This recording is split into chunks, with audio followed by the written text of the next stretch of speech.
Hey guys, in this tutorial I'm going to teach you how you can manage your employees' expenses within money.com.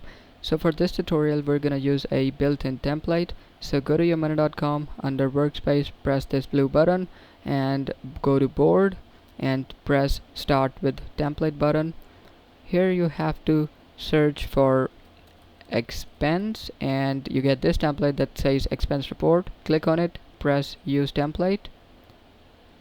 Alright guys, once the template is set up, you can rename it to employees expense, since we want to manage employee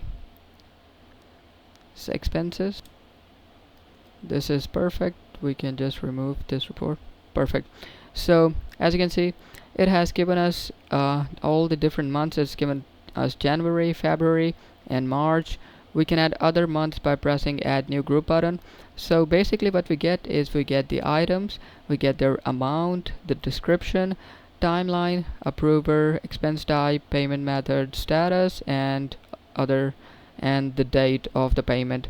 We can add other details by pressing add new column, but I think these details are more than enough to get started.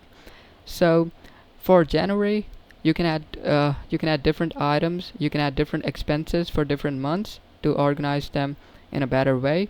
And you can add items, you can add their subtotal, their description, the person who approved those items, and this way you can manage you can also add the person who you can also add the employee who purchased these items. So this way you can keep a track of all of your employees expenses within money.com. I hope this tutorial was helpful. Thanks for watching.